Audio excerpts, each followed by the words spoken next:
What's your history in this building? How many times have you coached here? I know our Ball State a few years ago, but any other game? Well, that was the first one and the only one. When I was a high school coach, this wasn't built yet, so we played 3 times in the old dome, and was blessed to win 3 state championships in that facility, but never got to play in here. But played Ball State here a few years ago, so want to know. You guys had the video last night of Matt Holt getting put on scholarship. Just kind of what does he mean to this program, and what kind of moment was that for him? Well, those are always special, and wherever you see him from, it's always a pretty cool thing, I think. But, when you know so much about him and how hard he's worked, he's so respectful. You saw the response. I mean, it's always a big response, but that was pretty passionate, and just so genuine and real from our guys. And they love him, they respect him. He's worked so hard. He's a really good football player. He has such great instincts, but it's the details. It's the way he works, it's the way he prepares, it's the way he practices, it's the way he does everything. It's such a high level, and it allows him to be very effective. He's a really good player for us last year, and so he earned it. And you come here as a walk-on, and pretty cool that his dad did the same thing. So it's just a neat legacy to have that opportunity, and those are the ones you can't wait. We always try and find creative ways to do those, but with him getting put on the board for the Swarm D, which is a big deal, and we put guys up there on that wall that represent the culture on our side of the football defensively, and so we got him, put him up there on that, and then I had a chance to announce him as a scholarship award winner. So it's pretty cool. It was an awesome night.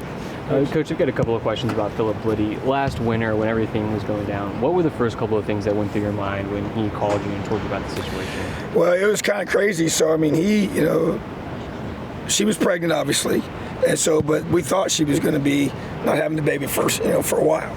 And so she started having lots of trouble. He had taken their daughter back to her family to be able to, so they could do the transition and get everything squared away. And so he left thinking everything was fine. And so she started having trouble, and so had to have emergency C-section. So he called me just kind of freaking out, like, Coach, I don't know what to do. He wasn't even in the state. I've already gone, and nobody's there. And I said, hey, I'll be right there. So I dropped everything I literally had just gotten home from being on the road, and stopped everything I was doing and went right to the hospital.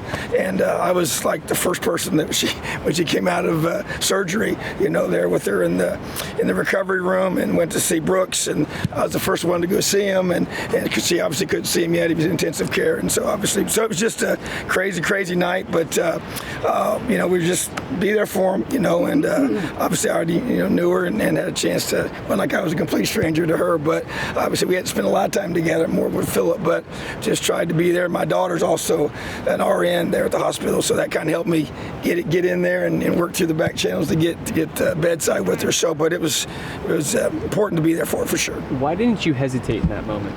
Well, I mean, it's you just do the right thing. I mean, he needed me to be there, and so my wife was out of town too.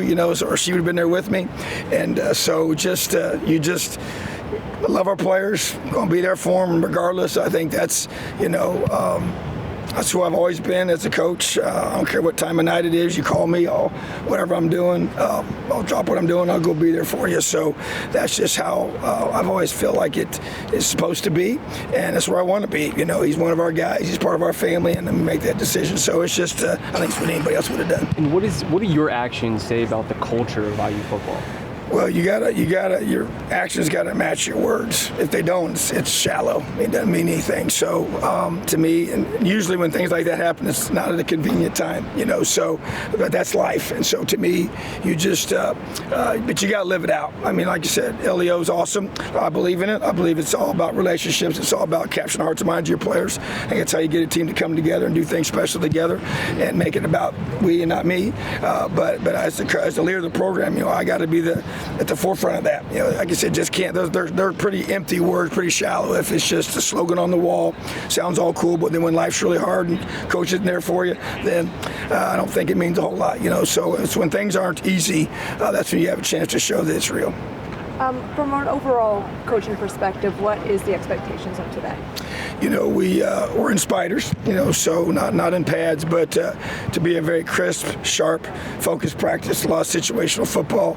We're going to work on a lot of end of game situations. Want it to be crisp and clean. Want to be just show our great habits of how we position ourselves for everything. We call it full speed tag tempo. So tagging off in proper positions to make those plays, blocking and tackling.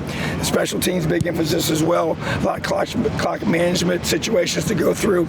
All this stuff is scripted, and then a few things I want to add that the coaches don't know to be able to see how we react to those situations. So to me, it's really a lot about being crisp and clean and working on game-like situations. Can you? It's for yesterday. So he's at Mike linebacker. Obviously, he's an older guy, but what does it say about him in his first year? You trust him in the middle of that defense in that position where he's going to be directed and do a lot of calls and stuff like that. Absolutely.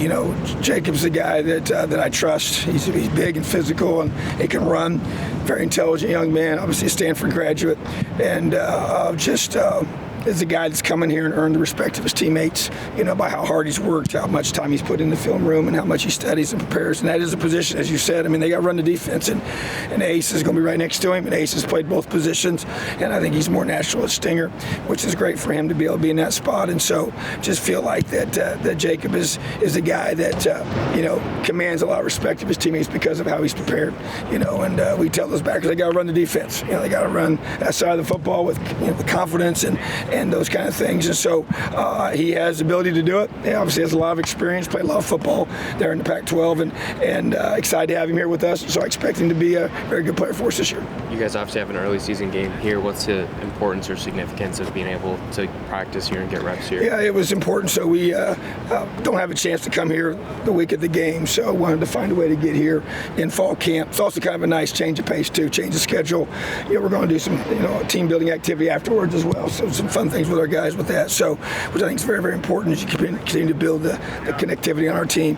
And so, but just being here, a lot of guys haven't played here before. Get familiar with the setting, how the lights feel. We have to make sure the setting is going to be just as it is on game day, and with specialists and catching kicks and punts and kicking in this venue as well. So, just a lot of things that go into getting familiar with the facility. And so, I think it's a very important day for us. Did you guys drive up this morning, last night? No, this morning, yeah. We had meetings this morning at our facility and did all that and just got on the bus and made the short trip. You've been with Coach Bostad for 2.5 weeks here at fall camp. Are there 2 or 3 things about the O-line that kind of stand out to you as, wow, that's different this year than what we've seen? Well, if you ever watch them pre-practice, they are full bore lathered up. It's like they've been going for a while. So that's pre-practice. So it's just the relentless attention to detail, just the absolute just bulldog focus on technique and fundamentals. It's just the same things over and over and over again, which develops toughness, consistency, just confidence in your guys. So I've seen that. It's just been very obvious, and it showed up in our inside run. We went live yesterday for inside run, which we don't usually do, but just trying to get that physicality and some short yard situations there as well. But got to run the football. We've said that. We know that. And so made that change there. And, yeah, he's brought a different attitude, a different edge about him, and he's all business. What is the expectations for your quarterbacks today? Well, to me, I tell you what, I thought they really played well yesterday, both of them. Just complete a lot of passes. To me, it's just about continued execution, and I thought they were so much more decisive yesterday in decision making. Just going through the progressions, getting the ball out when it needs to be out on time, right where it needs to be. I think the receivers have been catching the ball really, really well, and I'm excited about that receiver room. Excited about the quarterback room. Obviously got to figure out who the guy is going to be, but I've really seen these last 2 days. I've seen a lot of growth from that quarterback room. It's great. It's encouraging. How close to a decision do you feel you are with that? We're close. I kind of always felt like after the second scrimmage, which will be tomorrow, we have to make a decision, at least internally for sure, to be able to know who that guy's going to be to get the reps with the ones, and so to kind of get that timing for 2 weeks. So I think we'll make a decision after this weekend. When do you plan to begin preparing for Ohio State as far as game planning and all those Yeah, things? so our philosophy is we try to get 2 of a normal game week. So 2 Tuesdays, 2 Wednesdays, 2 Thursdays.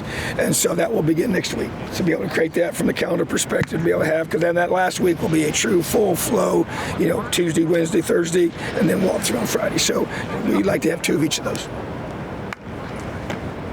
Appreciate you guys. Thank you. Awesome. Thanks, Have a great day, Elio.